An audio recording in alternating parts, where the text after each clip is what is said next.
Great places to start. I think it comes down to defining the business problem that you're trying to solve. Do you have a clear business problem that you're trying to solve? And do you understand the data that your organization has available internally to solve that problem? How can we align your business problem back to the data that your organization creates to create the appropriate metrics that can help drive your business forward? So we think about building with data. We think about pitfalls and solutions here. The biggest thing that I work on today is removing data silos and creating holistic system views.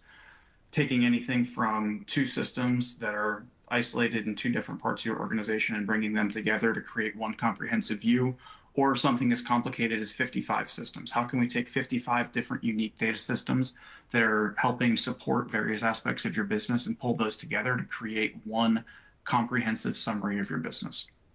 The second one that, as the number of systems really scales, is inconsistent definitions without a data dictionary.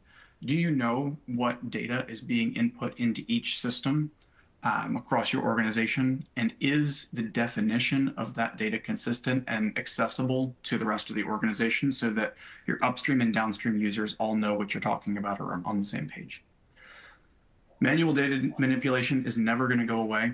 And I'll be the first to admit that I still do a lot of my work in Excel, and everyone says that I really shouldn't, and I should put it back into a database.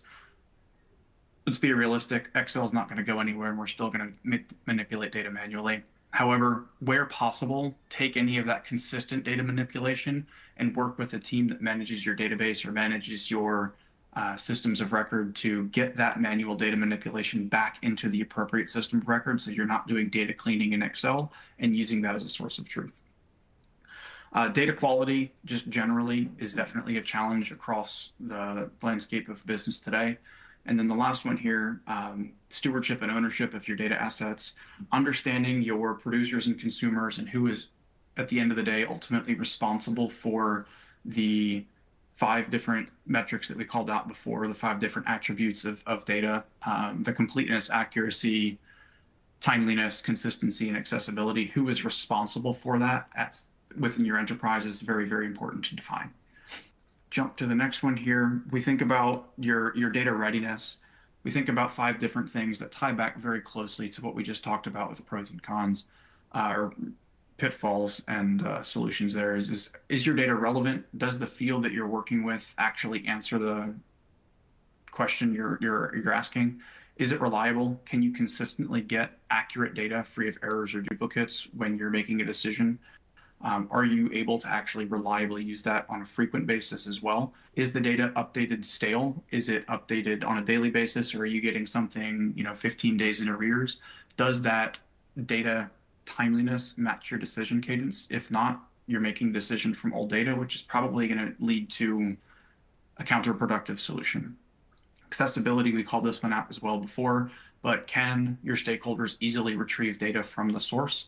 And then finally, ownership, which we just hit on. Who is responsible for the field and its definitions across the organization? So I think that is really important to understand. Is ownership is paramount here. It's very difficult for people to understand sometimes when I'm working with organizations that are trying to scale with data. What does ownership of data mean? Because data is not something you can touch and feel and see all the time, but understanding it's the impact and making sure that people are comfortable with the impact of the system that is generating data is very important, and it starts with that understanding. So if people can really start gathering an understanding of what responsibility for a field means and how it impacts downstream decisions, that's going to be the first step to successful ownership.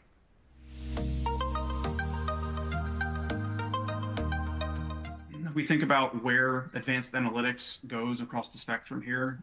These are 4 different clients that we've worked with. We think about where they were. These are all recognizable clients that have had a lot of success in their respective markets.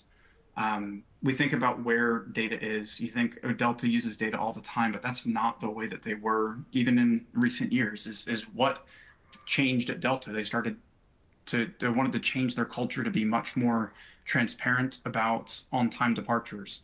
So how do we get to transparency and change the culture to be one that's bought in on the effectiveness of data?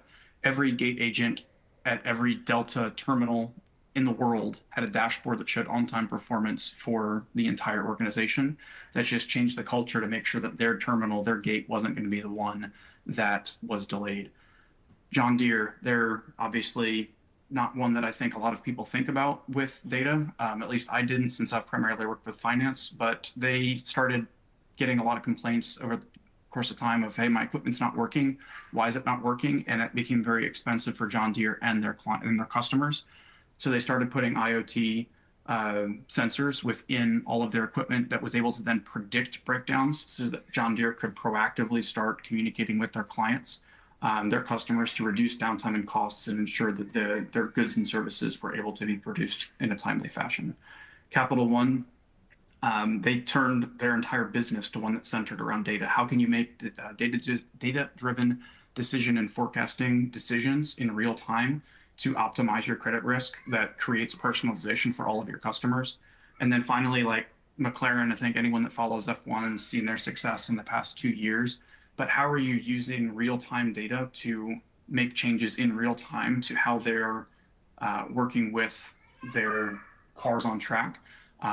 You have sub-second decision timing here now. So how can you take what's happening on track to dictate real-time race strategy? And I think at the end of the day, what this ultimately proves is analytics can help determine outcomes if the data you're working with can be trusted, like we were talking about before. All of these 4 companies were incredibly successful. Success is about just making sure that you align your maturity to the appropriate business priorities to create impact. It doesn't matter where you are on the spectrum. Getting started and making sure that you understand what your capability is going to be the most important next step for you guys as individual organizations going forward. You obviously might want to get to where McLaren was, where they're making decisions in real time. But it's not reasonable to say that you can get from wherever you are today to real-time decisioning if you're not using data today within a week or a month. That's going to take time. But at least putting together a plan that gets you started is going to be beneficial to your organization. To wrap up here before I hand it over to Melanie, first thing we want to do is just make sure we get our data organized. Once it's organized, we want to understand our domains. We want to invest in the appropriate integrations and the appropriate data governance. Take the Lego approach and apply it however you'd like to your organization. But for me, Legos makes a lot of sense because I can look at them on my desk or around my office and say, hey, reminder, just build small functional tools that can scale very, very rapidly with a high degree of modularity. And then consistently and continuously evaluate your readiness. Are you actually able to reliably access relevant data that can help you create appropriate decisions on a go-forward basis?